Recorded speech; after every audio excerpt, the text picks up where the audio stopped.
gracias a John y a nuestros invitados, simplemente para darles la bienvenida y agradecerles la presencia en la universidad. Para la universidad es un gran desafío esto que estamos iniciando,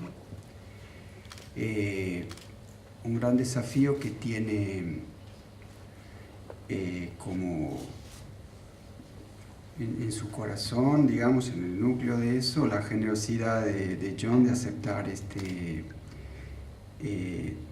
esta propuesta de hacer una experiencia de una cátedra que quiera acercar experiencias, acercar mundos.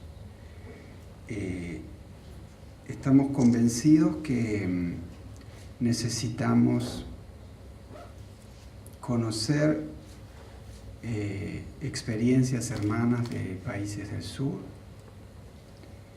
Estamos tratando de hacerlo en diversas disciplinas a través del programa de Sur Global que dirige Juan Obarrio, que es un especialista un antropólogo especialista en África. Pero hemos creído que luego de conocerlo a John, conversar con él, que es central poner en el núcleo de esta experiencia de diálogo, de interacción, poner la literatura, el arte y la literatura, como una de las mejores formas para poner en contacto estos mundos, estas experiencias. Y por eso es que así comienza esta cátedra con estos encuentros y con este curso sobre literatura australiana. Quiero, para comenzar, simplemente leerles un breve párrafo de uno de los que ha sido y es grandes escritores de América Latina, que fue el cubano Alejo Carpentier.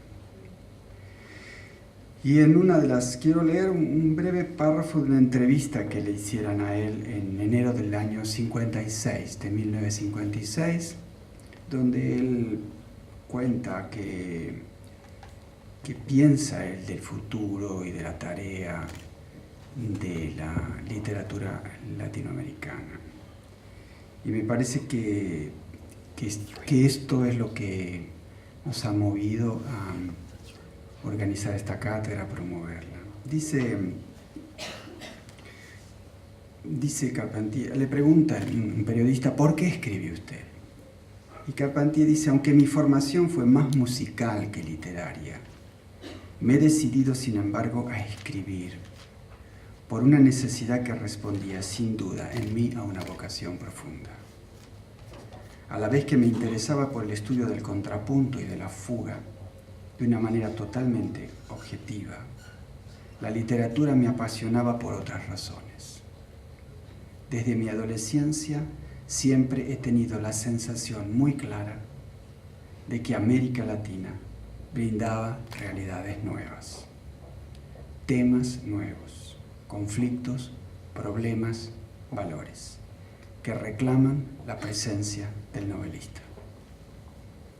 Estoy convencido de que en América Latina la novela responde a una necesidad y de que no se trata tanto de que se realice en el plano de una estética literaria cualquiera, sino más bien de que cumpla una tarea de fijación. La novela sudamericana tiene todo un mundo por revelar, sobre todo si se piensa que nuestras primeras novelas solo datan de un siglo atrás. Y sigue diciendo, y esto es lo que yo quería destacar, trayendo a este gran novelista aquí, que la literatura nos ayuda y tiene que ayudarnos no solo a revelar este mundo latinoamericano, sino también a poner en contacto nuevos mundos para nosotros, en muchos casos no solo lejanos, sino desconocidos por nuestra ignorancia, porque siempre está el peligro de ser muy parroquianos. Y necesitamos abrir nuestra experiencia a otros mundos, a otras experiencias, y no hay nada mejor, estamos convencidos, que la literatura para ello. La literatura latinoamericana mostró este mundo, estas experiencias, estos mitos, como dice Carpentier, para poderlos cotejarlos, decía él, compararlos, ponerlos a la altura de los grandes mitos de la humanidad. Y yo tengo mucha ilusión de que y convicción de que esta cátedra nos va a ayudar fuertemente en eso. Y lo digo como un lector. Yo no me dedico a la crítica literaria ni a la historia de la literatura, como un lector, como alguien a quien la literatura lo cambió, lo transformó, le enseñó cosas que de otra forma no hubiese conocido y que me hizo pensar cosas que de otra forma no hubiese pensado.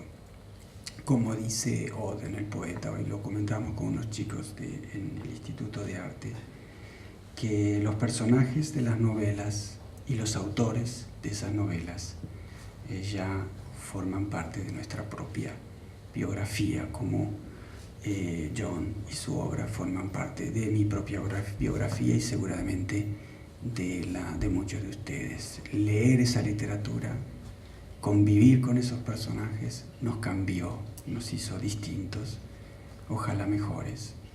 Y esta es la propuesta de esta cátedra, una cátedra no solamente, quizá ni siquiera principalmente, abierta a los especialistas, sino a todos aquellos a quienes les ha pasado esa cosa milagrosa que es convertirse en un lector. Muchas gracias a todos.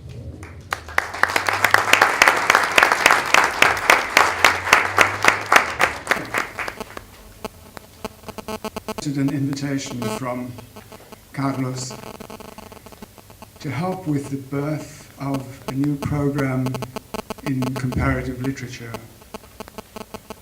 The focus of this new program Carlos proposed, según lo que propuso Carlos, should be the literature of the debía South, ser la literatura del sur, un término que, como los dos reconocimos, is problematical, es problemático, but is nevertheless pero full aún of así potential. pleno de potencial. And I will return to Y the voy a problem volver sobre el problema del término, el sur, y sobre su potencial en breve.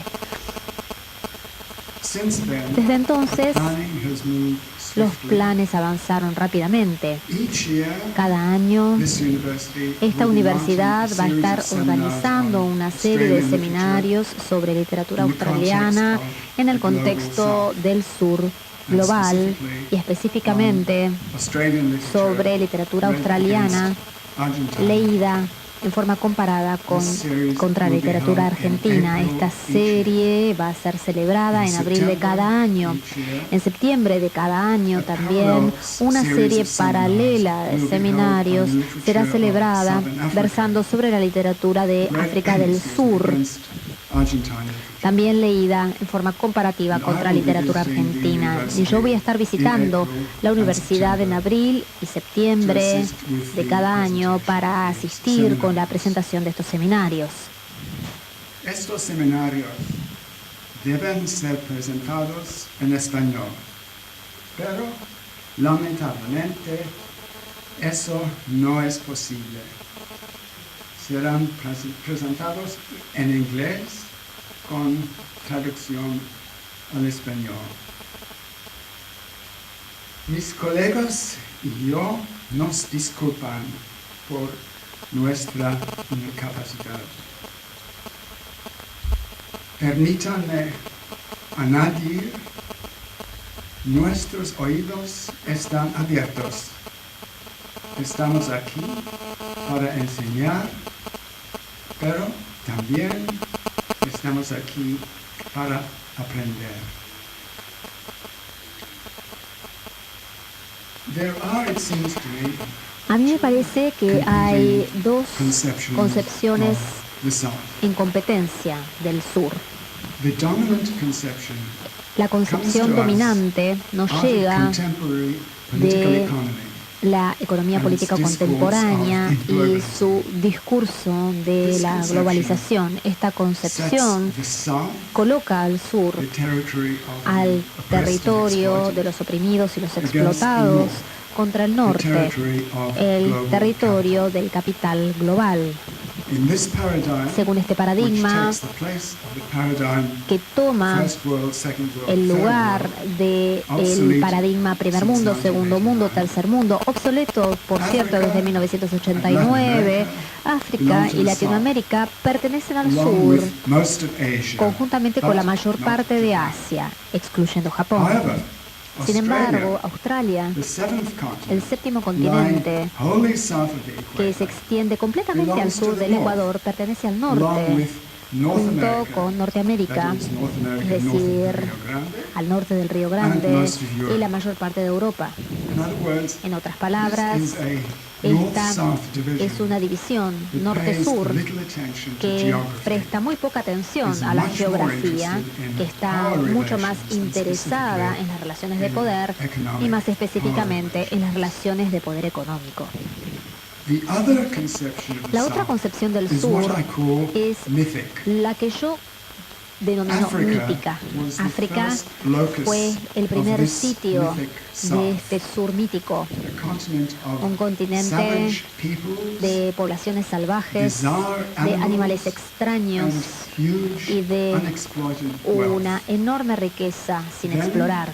after Luego, 1492, después de the Americas 1492, became el Europe's continente americano South. se convirtió en el Finally, sur de Europa. Por in the último, late 18th century, a fines European del siglo navigators XVIII, discovered los navegantes Australia. europeos descubrieron Australia. Even before then, Pero inclusive antes, savants los had sabios speculated ya habían that especulado there must be a que continent tenía que in the haber South un Seas continente en los to mares del balance sur the land que masses of the equilibrara las And masas territoriales early maps del norte. showed Y this los mapas huge antiguos mostraban esta land masa mass. terráquea, esta masa territorial enorme The quest y sin for the característica mythic única. South La is búsqueda del dramatized sur by mítico está Edgar dramatizada Allan Poe por Edgar Allan Poe in his novella en su The novela Narrative corta of Arthur Gordon Pym, published in 1838. publicada en The 1838. hero El héroe finds himself se on a encuentra en un barco sailing ever que southward, navega siempre al past sur, islands interminablemente, populated by pasando a race islas pobladas of por una frightening raza human beings, de seres humanos like atemorizantes, us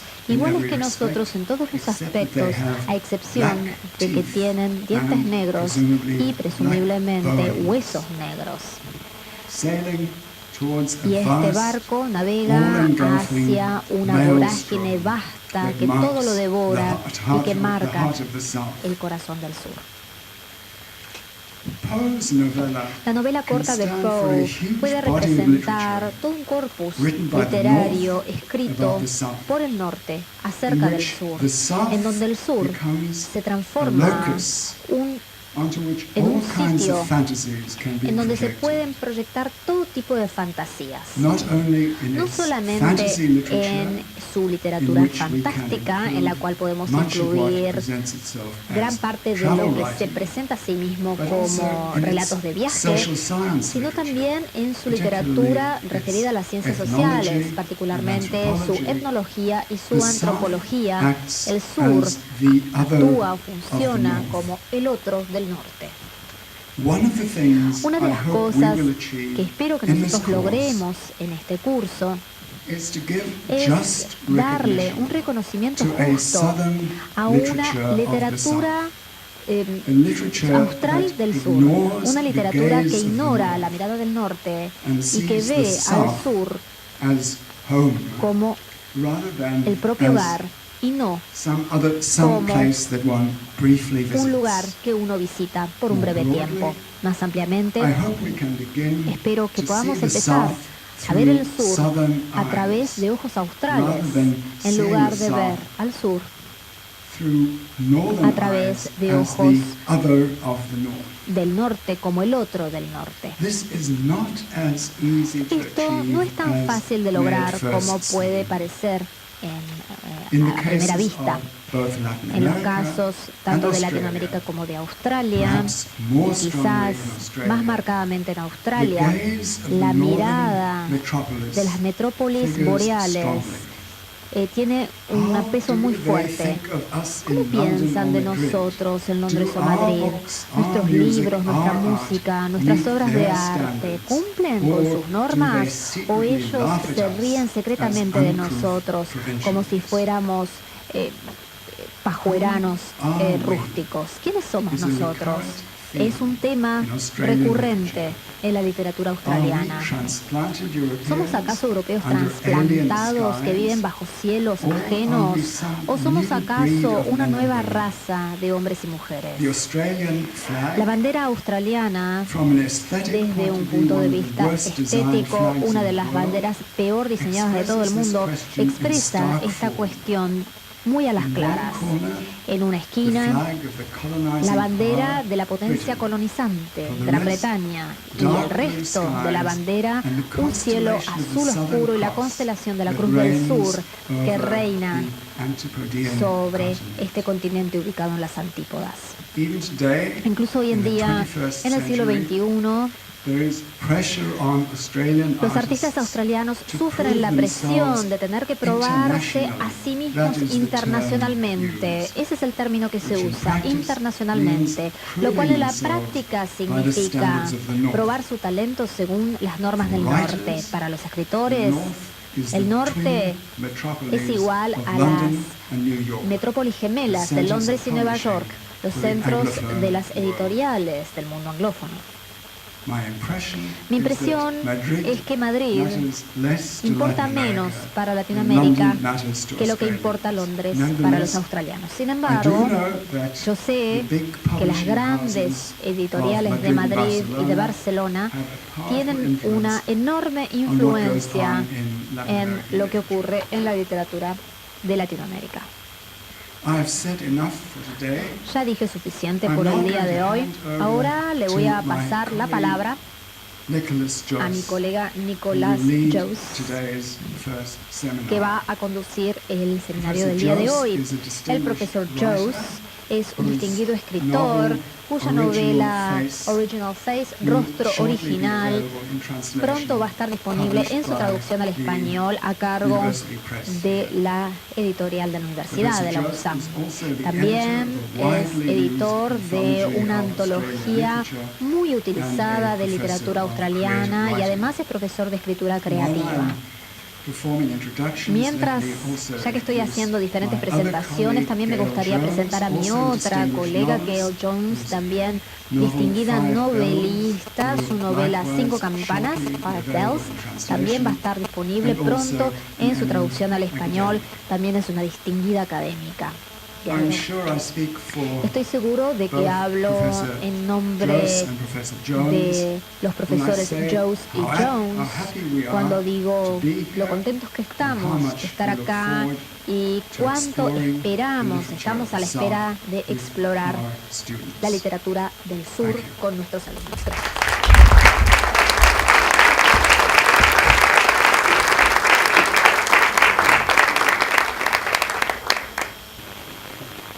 So hello everyone. Buenas tardes a todos. Let me follow those inspiring tomar las palabras remarks inspiradoras of del profesor Coetzee y hacer mis propios comentarios iniciales. Es un verdadero to be honor invited haber to sido invitado take part a in this participar seminar en este on seminario the literatures of the sobre las South. literaturas del sur. And I'd like to take this Quisiera aprovechar la oportunidad que me dan para agradecer y también felicitar al rector Carlos Ruta y a sus colegas de la Universidad Nacional de San Martín por esta iniciativa tan importante. Estoy tentado a llamarla una iniciativa visionaria, con visión de futuro. La Argentina tiene una cultura literaria grandiosa, legendaria y reconocida en todo el mundo. Australia es diferente. Sudáfrica también es diferente. Solo por mencionar esas otras dos zonas.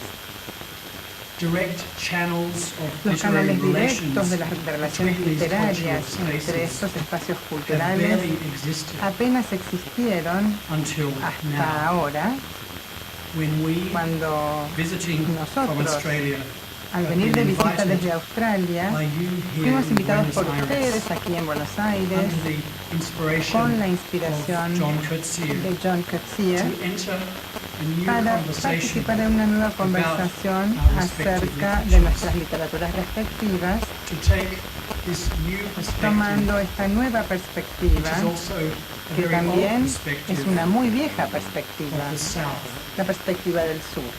This is a project Este es un that promises proyecto to que allow nos us promete to understand permitirnos our comprender literatures nuestras and literaturas ourselves, y comprendernos a in new nosotros ways. mismos de maneras and novedosas. that in turn will Y eso a su generate vez new generará literary creation. una nueva creación So I feel literaria. not only a sense of No solo honor siento entonces un gran honor y un placer por estar aquí, sino que también siento una gran as we responsabilidad. start this Ahora que estamos project empezando together. este proyecto juntos, responsibility for what will come from this, responsabilidad de los resultados que obtendremos, of which we are all ya part. que todos formamos parte. We envisage this seminar as an Esperamos que exchange, este seminario sea un intercambio, un diálogo not a set recíproco of lectures. y no una serie de Your conferencias. participation, La participación de and I'm todos speaking particularly to the ustedes, y students hablo en here, particular a los your alumnos, participation, su your participación, sus perspectives, your perspectivas, questions sus are preguntas integral son una and parte essential. fundamental, esencial So let de me just este begin seminario. with a few questions, Permítanme entonces of my comenzar own, con algunas some of preguntas which have mías. already been touched on. Algunas preguntas ya se han planteado Questions incluso. that I hope you will Son help preguntas us que yo answer. espero nos ayuden a responder. Firstly, En primer lugar, what is the South? ¿qué es el sur? What do we mean ¿A qué nos by the referimos South? cuando hablamos del sur? What does it indicate ¿Qué indica as a directional como marker? marcador de dirección? What does it ¿Qué symbolize? simboliza el What sur? forms does it ¿Qué take? formas adopta? How does the South work on us? ¿Cómo funciona en imaginatively? nosotros el sur, As en nuestra individuals. imaginación, como Or individuos o en forma colectiva? Are we the South? ¿Nosotros somos el sur? Or is the South always ¿O el sur siempre está altogether elsewhere? totalmente en otro lado, siempre en otro lado? Like the North Como el norte, in the poem by Auden. en el poema de that Auden, phrase comes from. del que viene esta frase que acabo The de land where citar. the citrons bloom, La tierra donde florecen los phrase. citrones, or Italy, esa es la frase is the other side. de Goethe para definir a Italia. Europe has Eso es its el otro South lado de los as a Alpes. set of Europa internal tiene su contrasts. sur como una serie For de the unknown contrastes South, internos. however, Sin embargo, para el sur Beyond desconocido, Europe's sightlines, más allá de la there vista was de another Europa, name, había otro nombre, the las Antipodes, antípodas.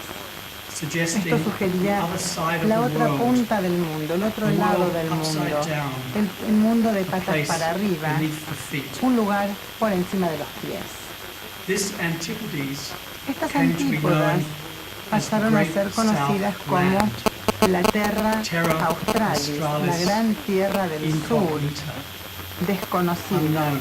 Terra Australis That was the desconocida. space that the land, Ese era el now espacio called Australia, que ocupaba la occupied tierra ahora until llamada quite late in Australia. history.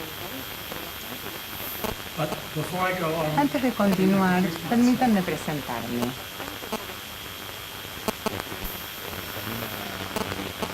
Professor Soy Nicholas el Jose is profesor my name Nicholas in English. Jose. I know that sounds Yo very sé que strange suena raro to you Spanish para speakers. ustedes como So hablantes de I spent my name español, around here. así que di vuelta a mi nombre y decidí llamarme profesor José Nicolás aquí, que tal vez sea más fácil And I come conceptualmente. from the University of Vengo de la Adelaide Universidad de in Australia, Adelaida, en but actually Australia, in the state of Australia pero called South de un estado de Australia que se llama Australia del Sur, I'm South Australia. doubly from the south, O sea que soy and I have this doblemente del sur upside down y name. tengo este nombre patas para arriba. So my question for you is, Mi pregunta para which way ustedes up entonces, are you? ustedes Which way round? de qué lugar son, dónde están, de And dónde as you think vienen. about that, Y si ustedes lo to piensan, orient ourselves, para que nos should I orientemos say to o para que disorient nos desorientemos, I just want to start with quiero some comenzar maps. con algunos mapas. Quickly, Quiero ver algunas imágenes de mapas con ustedes rápidamente antes de pasar al tema de la literatura. A la pregunta a la que voy a volver es la siguiente. ¿Dónde está el sur de ustedes? Su sur personal. ¿Dónde se ubica? Los mapas, por supuesto, también son ideas poéticas, son imaginarias. Y al hablar de la literatura de Australia, los mapas nos dan algunos elementos y parámetros preliminares necesarios. Este es un mapa muy sencillo que muestra a Australia y a Nueva Zelanda. No queremos olvidarnos de Nueva Zelanda por completo. Aquí está Australia y Nueva Zelanda en el mapa. Ahí está el mismo mapa. No queda muy clara la imagen, pero nos muestra las divisiones políticas de este mundo.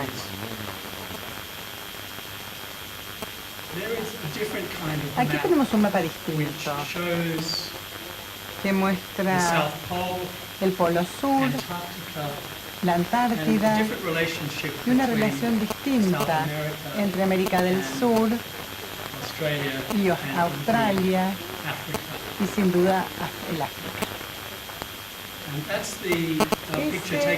Es una foto tomada desde el espacio, desde el Apolo. Es interesante porque tiene a Australia en el centro. Así vino la foto tomada desde el Apolo, después la dieron vuelta en otras publicaciones, pero esa es la imagen original que se llama la canica azul. Y así era hace 200 millones de años. Gondwana, la tierra de Gondwana. Estas masas de tierra estaban mucho más cerca las unas de las otras de lo que están ahora. Y fíjense una vez más que se puede ver la parte sur de América del Sur y la costa este de Australia bastante cercanas, unidas a la Antártida. Y es interesante que la India aparece entre Australia y África. Y una pregunta que seguramente va a surgir en nuestras conversaciones tiene que ver con la India. ¿La India forma parte del sur o no? ¿Debería formar parte del sur? Seguramente esto nos lo preguntaremos. Tenemos algunas plantas y flora y fauna en común entre estos continentes. América del Sur, África, Australia. Y esto nos lleva de regreso a las épocas de Gondwana. Esta es una imagen linda. Esto viene de Nueva Zelanda. Esto lo saqué de un café en Nueva Zelanda. Fíjense que están las tazas, las sillas en el café. Y aquí muestran el mapa del mundo de abajo para arriba.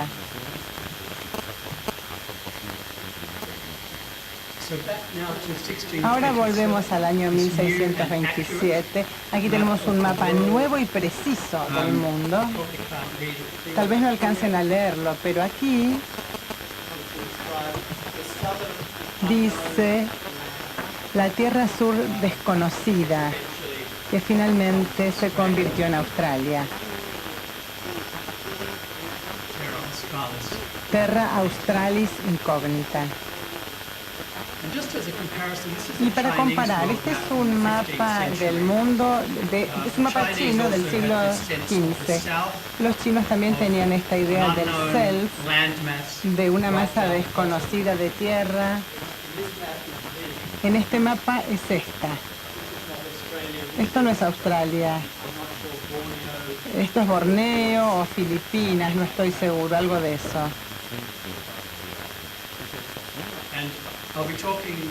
Voy a hablar en otra sesión acerca de las relaciones entre China y Australia. Este es un mapa de Australia, el país. Mírenlo y les pregunto, ¿cuántos sures pueden ver en este mapa? No solamente está el sur dentro del sur, fíjense que hay distintos sures. ¿Cuántos se encuentran? El Océano Sur, New South Wales, buscamos la palabra South, de sur, ¿no? En inglés. South Australia, este estado, South Pacific Ocean, Océano Pacífico Sur.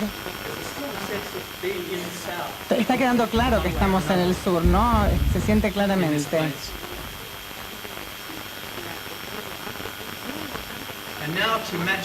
Y para coincidir con estos mapas, vamos a hablar un poquito ahora de la cronología. Vamos a empezar con el año 1606, con Pedro de Quirós, portugués que trabajaba para el rey de España, que les dio el primer nombre a Australia, Australia del Espíritu Santo, a las islas que estaban en el Pacífico que él pensó formaban parte de Australia, cuando en realidad eran Vanuatu, pero él creyó que había encontrado la parte norte de este gran territorio sur. Fue una figura religiosa, un visionario, y le dio este nombre, Australia del Espíritu Santo. Esto sugiere que no se trataba de un lugar solamente físico, sino que se lo concebía en términos míticos también. Luego lo siguió un navegante holandés, Abel Tasman, que le dio el nombre a Tasmania, uno de los estados del sur, del estado insular. También fue el que hizo el mapa de parte del norte de Australia, a la que denominó Nueva Holanda, New Holland, y en 1770, casi 200 años después de Quirós, tenemos a James Cook, el navegante británico que hizo el mapa de la costa este de Australia y la llamó New South Wales, o Nuevo Gales del Sur. Él iba acompañado en ese viaje por Joseph Banks, que era un aristócrata botánico muy interesado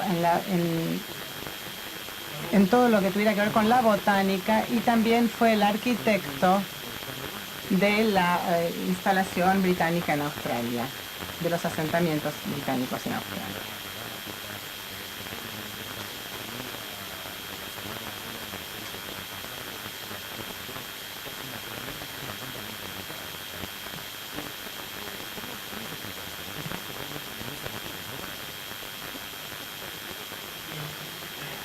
Joseph Banks. Este es el mapa que hizo Cook para mostrar el hemisferio sur en el año 1772. Fíjense que fue el primer mapa con precisión, y aquí vemos Australia y América del Sur y África como las características principales de este mapa del sur, del hemisferio sur. Entonces, volvemos a la época de Joseph Banks, en 1770. Ellos navegaron por la costa este de Australia y el 21 de abril, en este lugar de la fotografía, vieron que había humo que venía de incendios que había en la tierra, y supieron que había habitantes humanos, que había seres humanos en este continente. A esa montaña le pusieron Pigeon House, porque lo que vieron era que parecía como si fuese un palomar, un lugar para que crecieran, en los lugares donde se criaban palomas en Inglaterra, y por eso lo llamaron así. Vieron el humo, y un par de días después, escribió Banks, nos quedamos parados para distinguir a 5 personas que aparecieron, parecían muy negros. Estoy subrayando la palabra rojo yo, no es que lo haya subrayado Banks. Estas son palabras que para mí son muy importantes. Luego llegamos a la conclusión de que no teníamos mucho a favor con estos futuros amigos. Este es el primer comentario que hace Banks. Y esto fue porque estaban trabajando la tierra, o como estaban haciendo los maoríes, que esto ya lo habían visto en Nueva Zelanda. Les pareció que eran nómades o primitivos.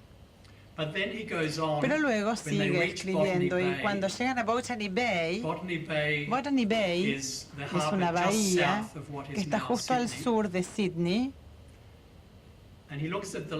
Él mira la tierra, la gente.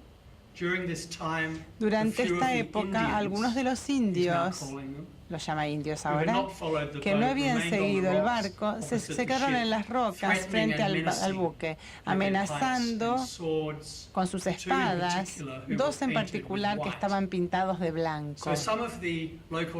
Algunas de las poblaciones originales o aborígenes se estaban protegiendo, los amenazaban con armas. Y después de esto, una mujer vieja, seguida de 3 niños, salió del bosque. Miraba al barco, pero no expresó ni sorpresa ni preocupación. Esta anciana tenía una manera distinta de ver a los recién llegados. De todas estas personas que vimos tan claramente a través de nuestros ojos, no habíamos podido observar que utilizaran vestimentas. En mi opinión, pude ver que la mujer no había copiado a nuestra madre Eva, ni siquiera poniéndose una hoja de parra. La falta de vestimenta fue un significante en particular de diferencia, de no formar parte del mundo cristiano para Banks.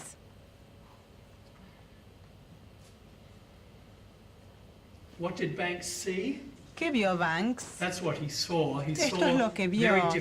Vio una flora muy distinta en Botany Bay. Por eso se la llamó Botany Bay, porque la botánica era tan interesante. Estas flores recibieron su nombre, se la llamó Banksias en honor a Banks. Hablando de Banks, vale la pena explicar brevemente cuáles fueron los motivos de lo que se convirtió en el asentamiento británico en Sydney algunos años después, en 1788. Primero era estratégico. Geopolíticamente había una rivalidad con Francia, había rutas comerciales entre otras colonias británicas, la India era muy importante, pero también China. Gran Bretaña necesitaba una base en el Pacífico Sur. En segundo lugar, había razones económicas. Banks pensaba que la tierra tenía mucho potencial para la agricultura y que produciría muy buena lana, en particular, gracias a toda la cantidad de ovejas. Más o menos tenía razón con eso, pero lo creía fuertemente y esta fue una gran motivación, la motivación económica, para expandir la riqueza de Gran Bretaña, de la Gran Bretaña imperial.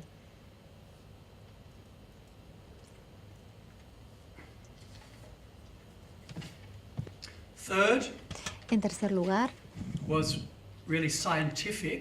había un motivo científico relacionado con el factor económico, pero como científico, como botánico, Banks pensaba que había toda una plétora de cosas que podían ser descubiertas en Australia, nuevos animales, nueva flora, nuevos conocimientos científicos. Era una era de descubrimiento que se estaba viviendo en el mundo y Banks percibió la importancia no solamente de Australia, sino del Pacífico Sur, la navegación en el Pacífico Sur, como de importancia para el progreso científico, nuevamente con esta rivalidad, sobre todo contra los franceses, no poder ganarles a los franceses. Y por último, en cuarto lugar, y este es el factor que mejor se conoce, después de la revolución de Estados Unidos, que tuvo lugar en 1776, después de la independencia estadounidense, dejó de ser posible para los ingleses transportar convictos de Inglaterra a los Estados Unidos, que ya era un país independiente.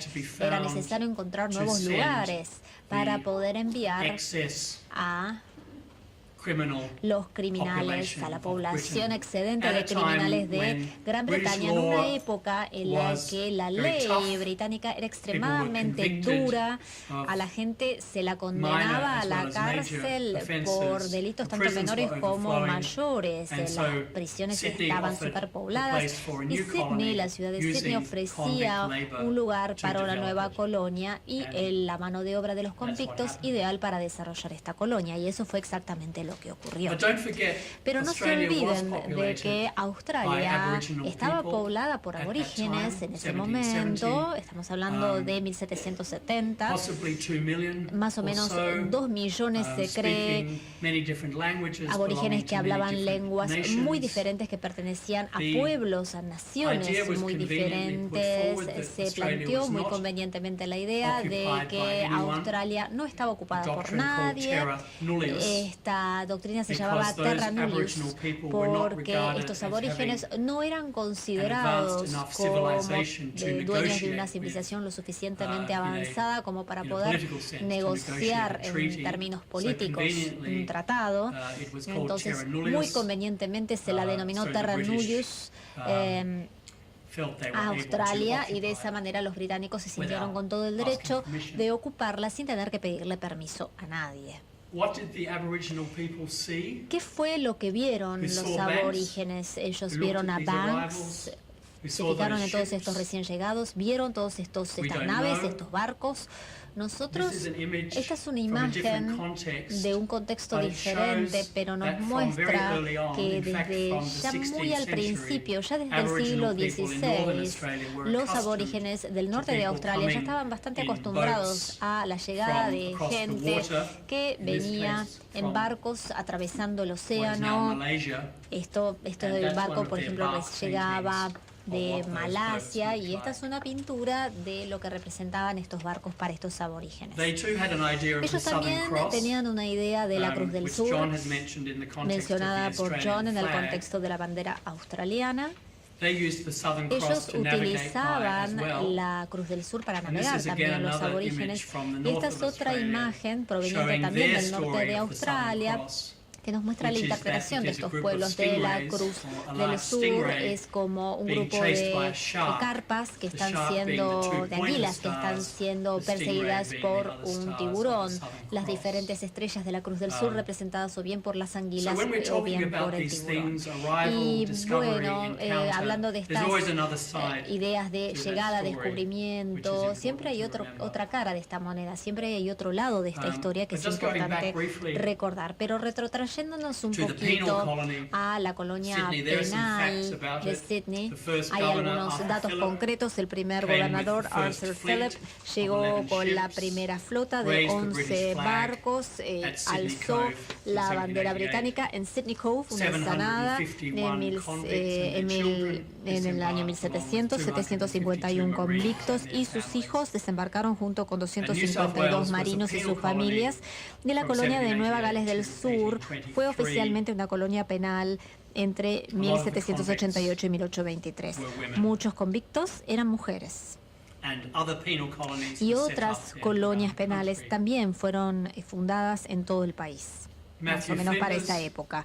Matthew Flinders, otro navegante británico, fue el primero en hacer la cartografía de la totalidad de Australia, y fue el que escribió el nombre de Australia a partir de Quiros, que había sido el primero que le había dado este nombre al continente en su diario de viajes, Viaje a Terra Australis, The Voyage to Terra Australis. Las diferentes colonias que fueron la piedra fundacional de Australia se formaron una federación en 1901 y eligieron para esta federación el nombre de Australia, el Commonwealth de Australia, la Mancomunidad de Australia, una monarquía constitucional independiente con la reina Victoria como la líder de Estado. Aquí pueden ver una imagen de cómo era la Nueva Gales del Sur en 1788. Pueden ver los barcos, el desmonte, los aborígenes en la parte izquierda.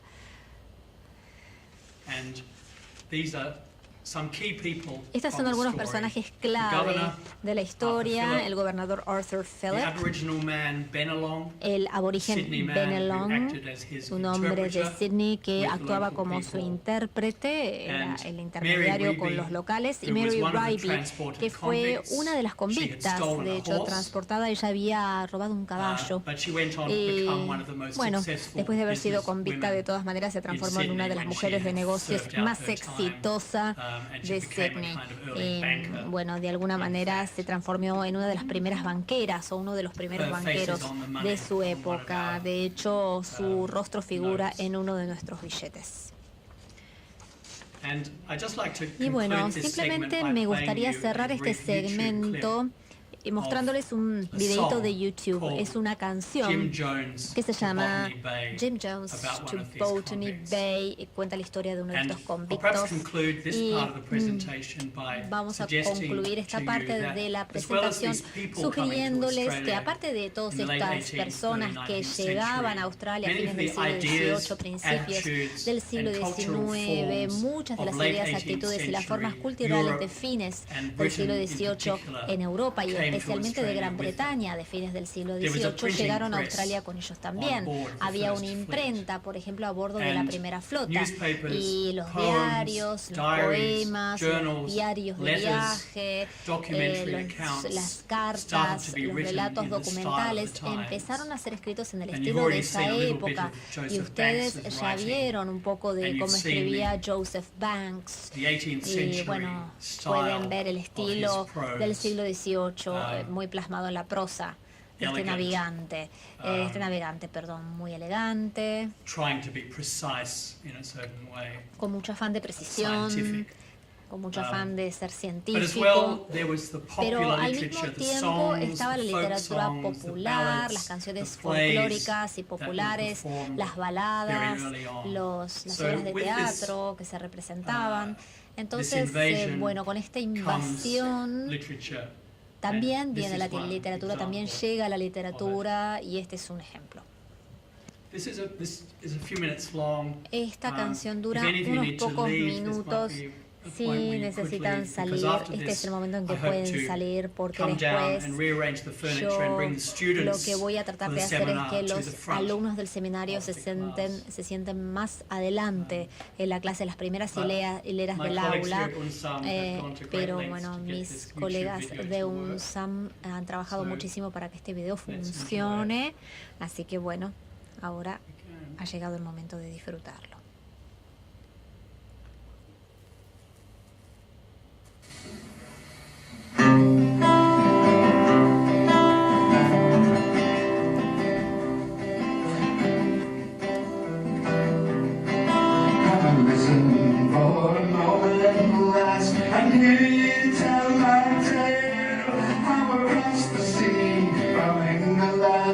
I was condemned to sail.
Sé que no es muy fácil entender las palabras porque es muy poco claro. Algunos de ustedes tienen todo el texto de la canción Jim Jones at Botany Bay en el material de ustedes. Para los que no la tienen, estas son las palabras del último verso. Adiós, voy a romper más cadenas, voy a ir hacia el campo y unirme a los ladrones valientes que allí están, Jack Donohoe y compañía.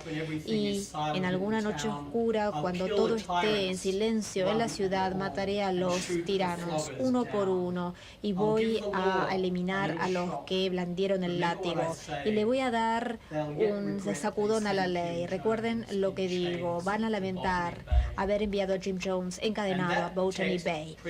Y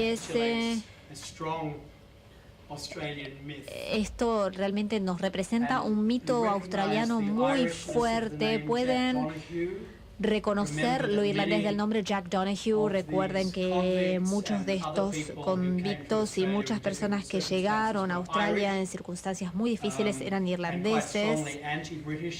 Eran muy anti-británicos, antimonárquicos. El más famoso de estos era, la figura era una persona que vivía al margen de la ley, muy conocido, que se llamaba Ned Kelly, sobre quien se escribió muchísimo en la literatura. Y Botany Bay, o la Bahía Botany, este nombre que tiene un sonido tan hermoso, allá por el siglo XIX, era sinónimo de Australia, era sinónimo del infierno sobre la tierra. Si uno era enviado a Botany Bay, era lo mismo que ser enviado al infierno. Entonces, una de las imágenes de Australia que ha sido muy fuerte y que sigue existiendo es la idea de Australia no solamente como el final del mundo, el fin del mundo, sino también como el infierno en la tierra. Ahora, esto está balanceado o equilibrado con el opuesto, la imagen que nos ofreció de Quirós, la Australia del Espíritu Santo, Australia como la tierra prometida, como el nuevo Edén, como una utopía, el lugar donde uno puede empezar de nuevo.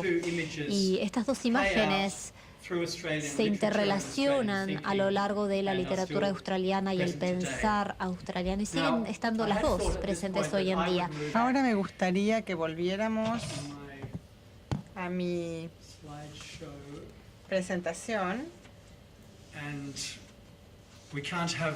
No podemos tener, por supuesto que no puede haber una conferencia de Australia sin un canguro, así que ahí los tienen.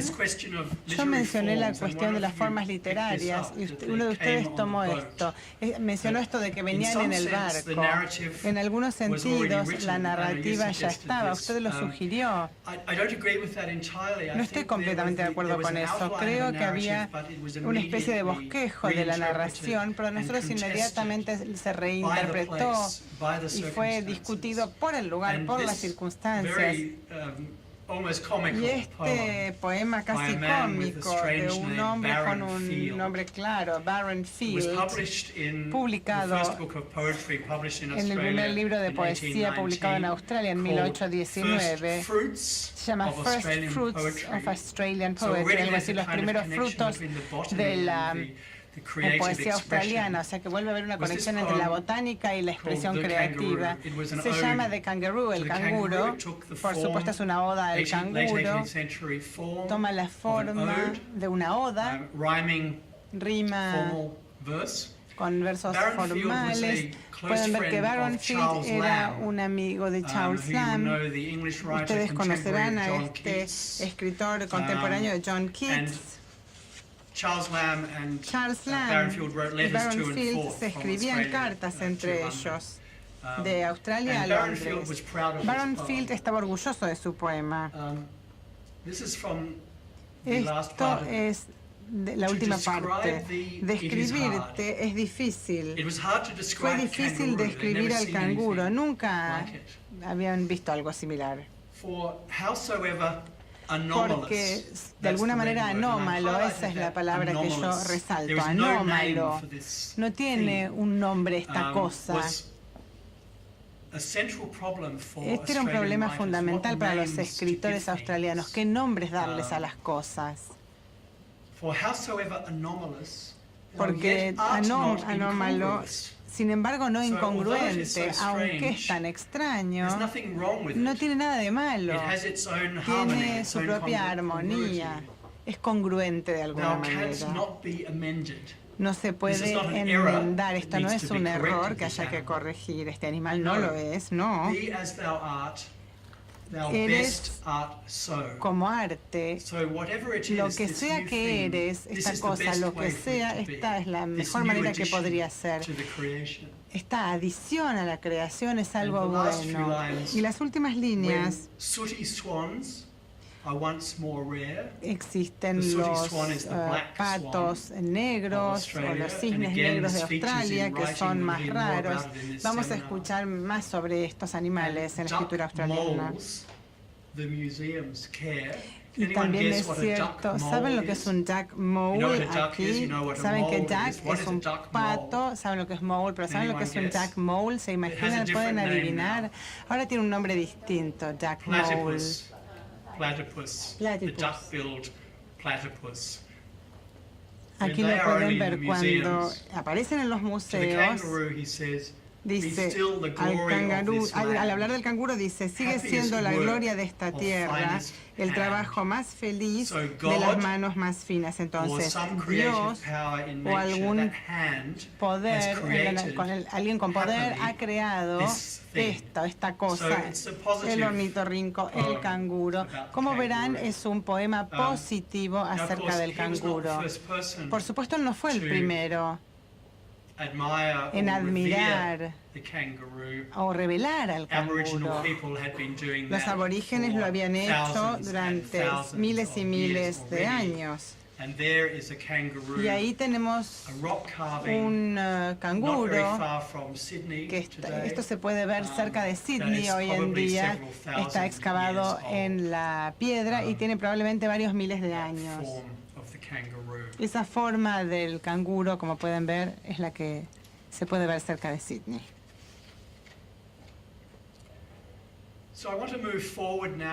Quiero avanzar ahora y pasar a fines del siglo XIX, cuando estos mitos de Australia, estas preguntas acerca de Australia, se empiezan a articular y las empiezan a articular los escritores. Bernard O'Dowd es otro escritor de nombre irlandés que publicó en 1900 un poema llamado Australia. Este es el momento en que se reunieron las distintas colonias para conformar Australia.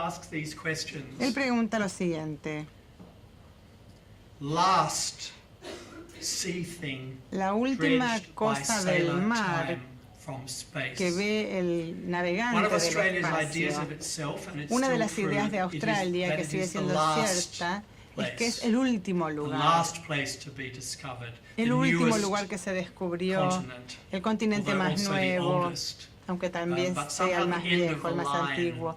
Es como el que viene al final, al fin de la línea en muchos sentidos. Entonces pregunta, ¿eres la última cosa del mar que puede ver el tiempo cuando navega en el espacio? Avanzar en el tiempo y en el espacio y finalmente encontrar Australia, Terra Australis incógnita. Entonces uno se pregunta, o él se pregunta, ¿estás para la luz? ¿Vas a ser un lugar iluminado? ¿Un lugar como el paraíso? ¿Un lugar progresista porque él era socialista? ¿Un lugar donde la humanidad pueda mejorar? O un nuevo lugar para que se infeste el materialismo, el consumo, para que prevalezca el consumo o el consumismo, o oculta el Edén del milenio en su rostro. Cuando hablamos del Edén del milenio, pensamos de volver al paraíso y avanzar hacia una transformación en el milenio. Esto todavía lo estamos esperando.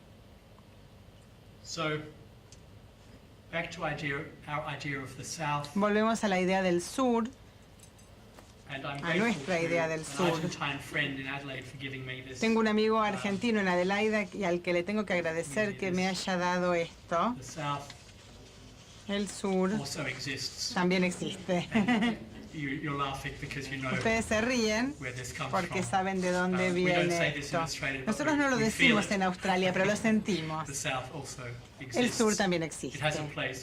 Tiene un lugar.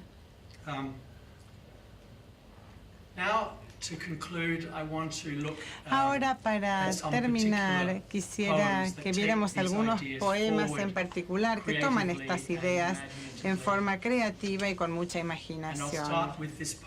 Me voy a quedar con este poema de una de las principales poetisas australianas, una de mis favoritas, Judith Wright. Ella lo escribió en 1946. Saltamos entonces al periodo inmediatamente durante y después de la Segunda Guerra Mundial. La Segunda Guerra Mundial fue importante en Australia porque en 1942 los japoneses se apropiaron de Singapur, hablamos de la caída de Singapur, y los británicos, porque estaban muy ocupados en otro lado, en Europa y en la India, dejaron caer a Singapur, y Australia sintió que esto era una amenaza muy cercana. Cuando la ciudad más norte de Australia había sido bombardeada por los japoneses, Australia se sentía amenazada y aislada por primera vez en su historia tras el asentamiento por esta caída de Singapur. Y esto generó un nuevo nacionalismo, un nuevo pensamiento nacional, reflexión y expresión nacionales. Como resultado de esto, se tornó hacia los Estados Unidos, como entenderán, porque Estados Unidos estaba muy activo en la guerra en el Pacífico y Australia estuvo activa, involucrada activamente con Estados Unidos en Filipinas, en el sudeste asiático y el Pacífico Sur. La Segunda Guerra Mundial entonces fue como un punto de inflexión. Hablé de la Primera Guerra Mundial, que fue también muy importante, pero mi colega Gail Jones va a hablar de ese periodo de fines del siglo XIX, comienzos del siglo XX, mañana. Acá está lo que escribió Judith Wright en 1946, South of My Days, sur de mis días. Ella creció en una granja donde se criaban ovejas. Aquí pueden ver una foto del tipo de lugar en el que ella está pensando. Cuando va hacia el sur, va hacia las tierras altas, hace frío. Pero hay historias allí. Así comienza el poema. Sur del círculo de mis días, parte del país de mi sangre. Ya está identificando un sur de manera imaginativa y personal y conectado con su sangre. Aunque ella se asentó en ese país, colonizó, es una colona, sin embargo, puede escribir sobre lo que le hicieron a la gente, lo que sus familiares les hicieron a los aborígenes. Tiene otro poema en una colección donde expresa muy fuertemente todo esto. Sin embargo, este país es su sangre, sus delitos, sus pecados, sus bellezas. Y eso es lo que ella está expresando aquí. Sur del ciclo de mis días, parte del país de mi sangre, levanta esa meseta, silueta alta, delicada, de laderas huesudas que se encogen bajo el invierno, árboles bajos de hojas azules y granito, oliva que aflora, país limpio, flaco, hambriento. Esto se relaciona con lo que se dijo aquí acerca de lo que ustedes sienten del sur, como las montañas, como lo frío, un espacio inmenso, de misterio tal vez. Y luego salto hacia el final del poema. Despiértate, viejo. Este es el invierno. Y los cuentos se terminaron, nadie está escuchando. Sur del círculo de mis días, yo sé que es oscuro contra las estrellas, el país alto, flaco, lleno de viejas historias que siguen caminando en mi sueño.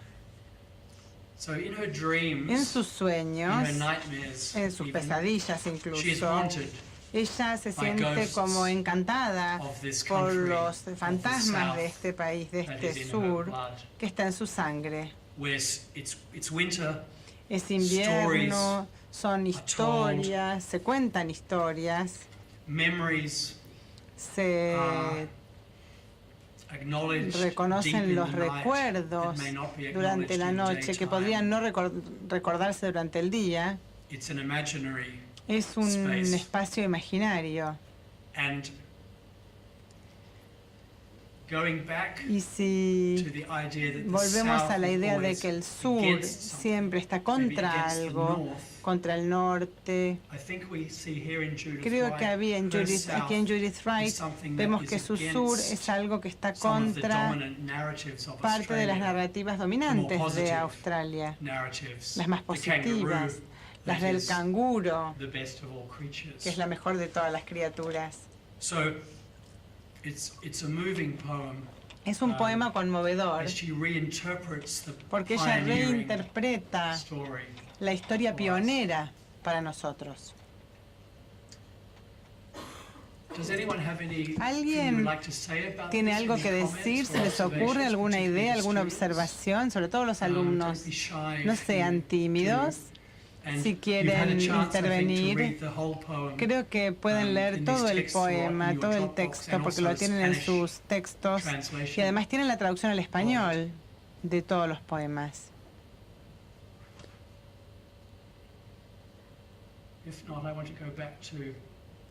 Si no, vamos a volver a un poema anterior. También la autora es una mujer, se llama Mary Gilmore, y se llama Old Botany Bay.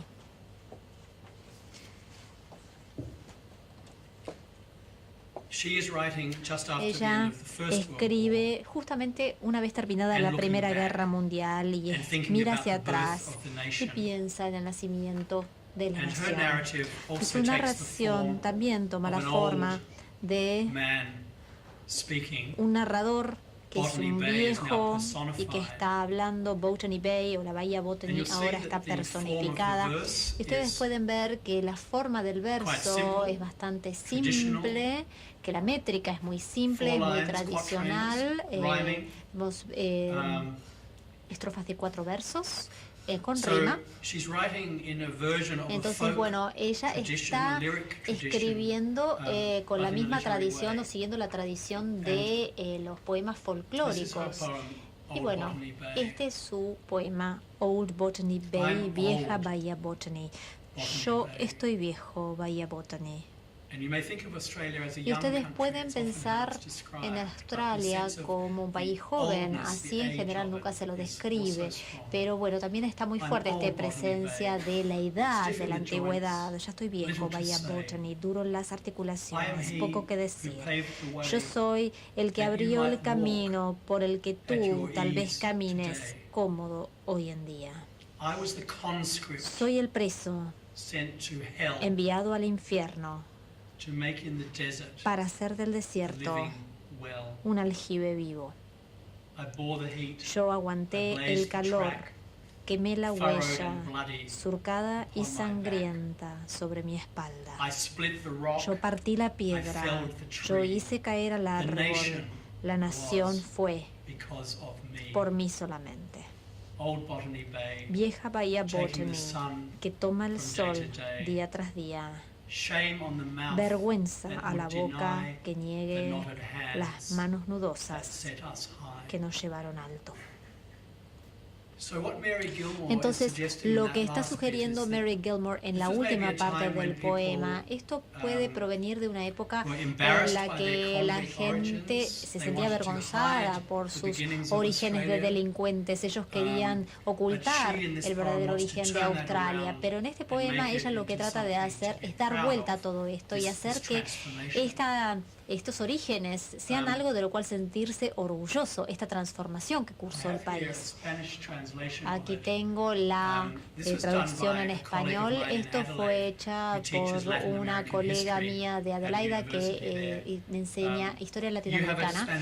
Ustedes tienen una traducción en español diferente en el material y va a ser realmente muy interesante si a ustedes les parece comparar ambas traducciones. La leída por la intérprete es la traducción que ustedes tienen disponible en el Dropbox. Ustedes, bueno, nos dirán, me dirán a mí cuál de las dos versiones es mejor. Yo me siento muy agradecido ante Inés, mi colega, por haberlo hecho.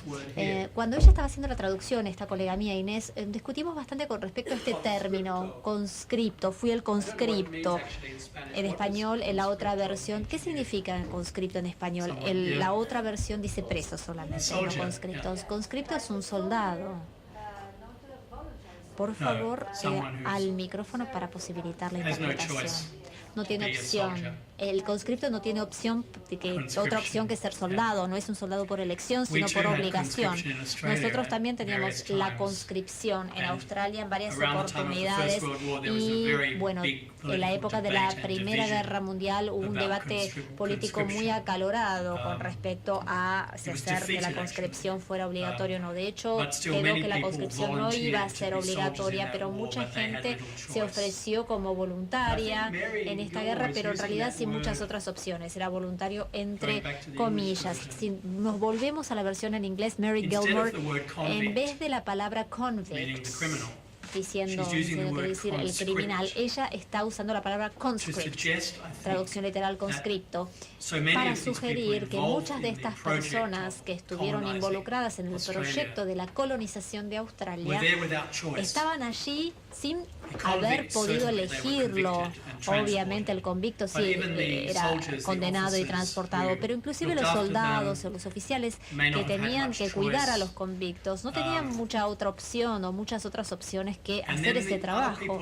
Y las otras personas que quizás hayan llegado como colonos libres seguramente hayan llegado como resultado de una falta de opción. Por ejemplo, mujeres que habían quedado embarazadas pero no de su marido, o siendo solteras, o por ejemplo el tercero o el cuarto hijo de una familia que no iba a recibir ninguna herencia. Es decir, todas las razones que impulsaban a la gente a hacer este viaje a este lugar que en realidad era el infierno. ¿Por qué hacer este viaje?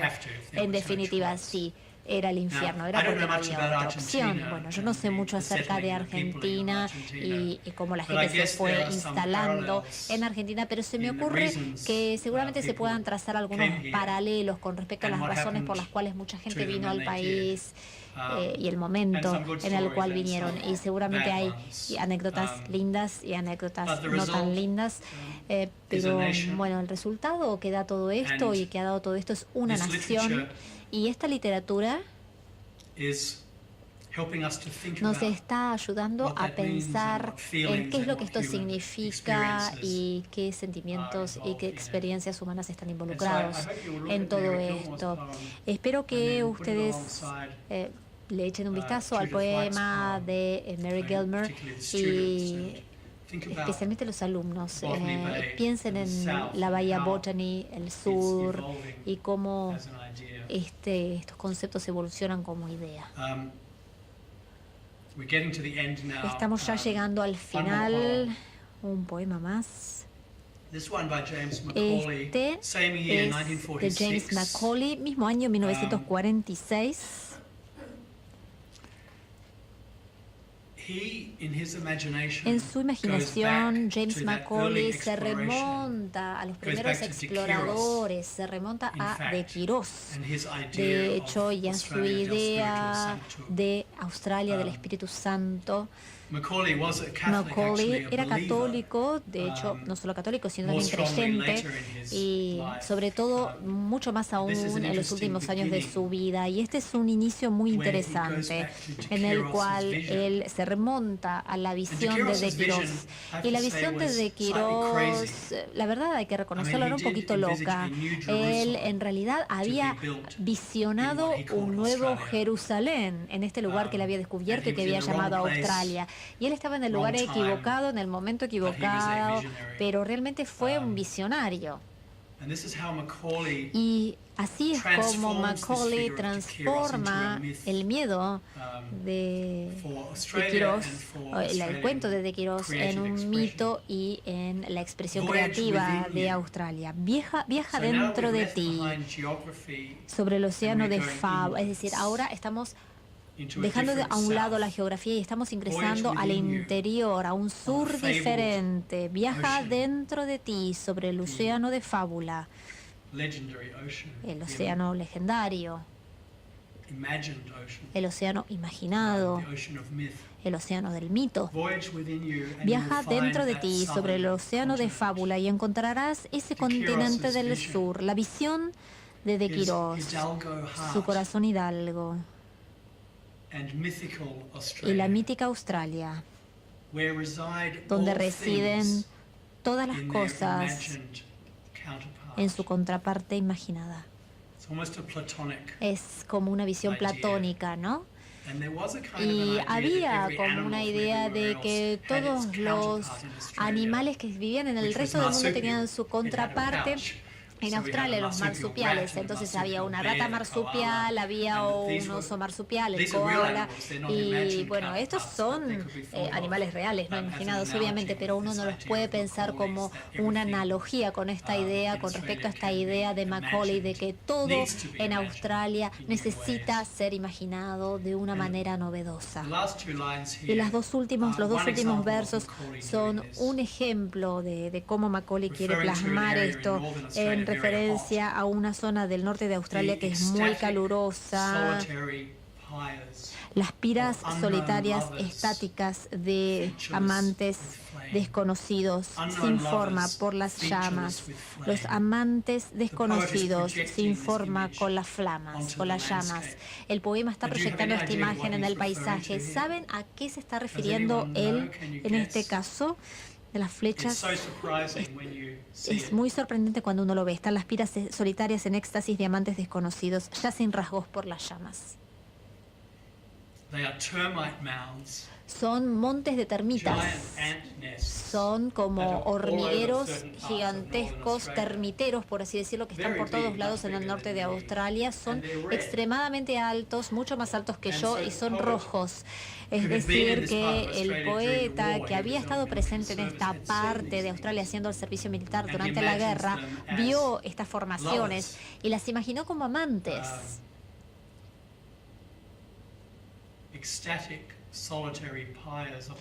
Están las piras solitarias en éxtasis de amantes desconocidos, ya sin rasgos por las llamas.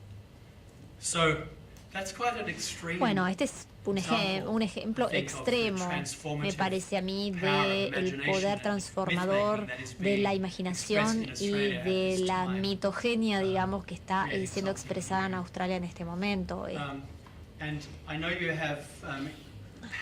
Yo sé que ustedes tienen paralelos en la literatura latinoamericana con respecto a esto, Neruda, con Machu Picchu, por ejemplo. Esto es algo que a mí me surge así en la mente, y me imagino que en algún punto Macaulay leyó a Neruda. Bueno, ya habríamos terminado con la hora de la clase y quiero terminar con un par de oraciones ahora, bueno, con miras a otras clases. Estas son oraciones de otro escritor, un novelista, Patrick White, gran novelista australiano, Patrick White, que en su novela Vox, publicada en 1957, Vox también es una novela inspirada por uno de estos exploradores. Era un alemán, de hecho, Vox, que se metió en el interior del país, y bueno, Patrick White convirtió a este explorador en una figura novelesca. Voss, el último capítulo, está disponible en el material que ustedes han recibido en su traducción al español, pero hay algunas oraciones al final de Voss que para mí son extremadamente bellas y que sugieren muchísimo y que son muy importantes para entender lo que este escritor australiano y también lo que muchos otros escritores australianos pensaban. De hecho, lo que podemos ver acá es un diálogo entre dos personas, entre dos personajes. La mujer Laura dice: algunos van a aprender a interpretar las ideas plasmadas en las formas de la materia menos comunicativas, como por ejemplo la piedra, la madera, el metal o el agua.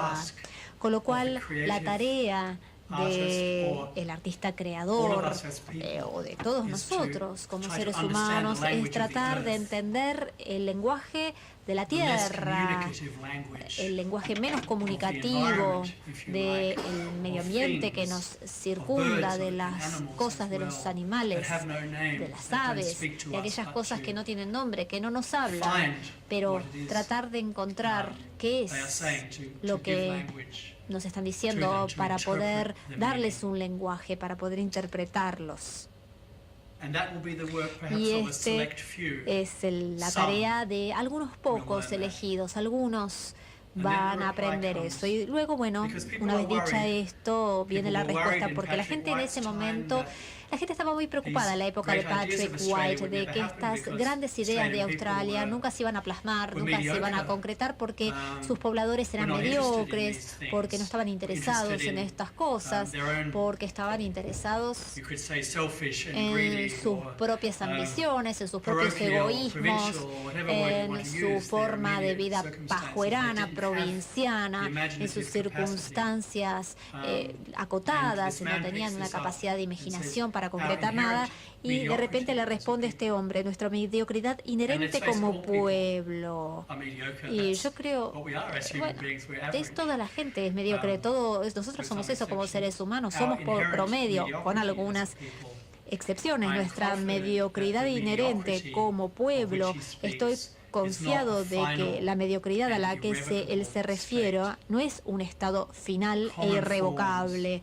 Las formas comunes, las cosas comunes y corrientes, la gente común y corriente, todo el tiempo se convierten adquiriendo formas brillantes si tan solo nosotros las exploráramos.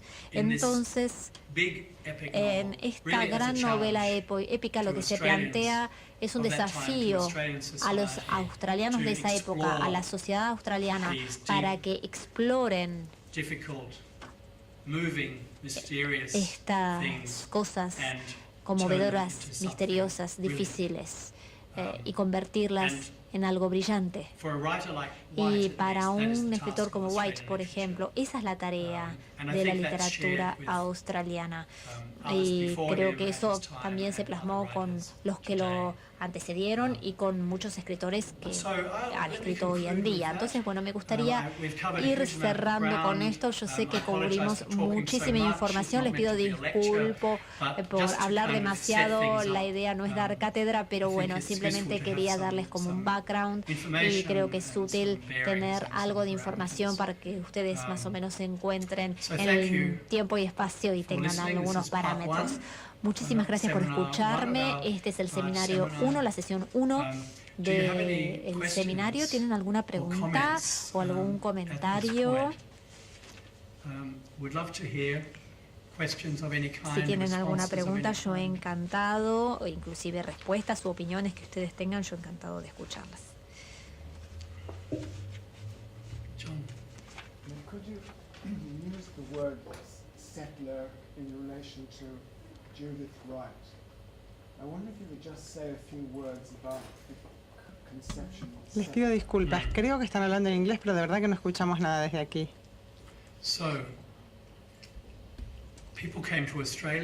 La gente vino a Australia, como estoy explicando, vinieron convictos, condenados, soldados, oficiales y también colonos libres. Esto significa que vinieron principalmente de Europa, de Gran Bretaña, para empezar una nueva vida de algún tipo. Esto habitualmente se tradujo en que tuvieran una tierra, un pedazo de tierra, grande o pequeño, salir de las ciudades y tomar más tierra. Por lo tanto, en el siglo XIX, la gente tomaba la tierra de los aborígenes, a menudo con bastante violencia. Se asentaban en la tierra, tomaban las tierras. En algún momento esto con el paso del tiempo se fue legalizando y se convirtieron en agricultores a gran escala, agricultores o ganaderos. Cuando hablo de Judith Wright, me refiero a eso. Su familia, durante varias generaciones, habían sido cultivadores o ganaderos que habían sido los primeros, habían sido pioneros allí. Se habían apropiado, habían ocupado las tierras. Cuando se llega a Judith Wright, ella empieza a preguntarse acerca de eso. La palabra colono luego se generaliza para hacer referencia a colonias en todo el mundo. Canadá es otra, Estados Unidos, lugares donde hubo colonos, Sudáfrica, otros estados del África, Nueva Zelanda y Australia, donde la gente viene de otro lado. Habitualmente en estos casos es gente que viene principalmente de Gran Bretaña y se instala, se asienta. Hay algunas excepciones a esto. Una gran excepción en cuanto a la búsqueda del oro que no mencioné. Había mucha búsqueda de oro en Australia. Esto continuó hasta el siglo XIX e incluso el XX. Y hubo otros booms de minerales, de búsqueda de minerales. Y eso también atrajo a mucha gente a Australia. Estas personas tal vez no venían originalmente como colonos o tal vez no pensaban asentarse, sino que pensaban venir a encontrar oro e irse. Pero de hecho, finalmente la mayoría sí se asentaron y se convirtieron en colonos. Sí, así es. Es un término complicado, al igual que la palabra settlement, asentamiento, porque esto implica que las cosas se asientan, que ahí se termina, y por supuesto que esto no es así. Y hay también un desasentamiento, hay cosas que no están tan establecidas, que hay cosas que esto de no estar tan establecido continúa. Hay cierta inestabilidad. ¿Alguna otra pregunta o comentario? Bueno, han sido muy buen público, una audiencia muy paciente. Muchísimas gracias.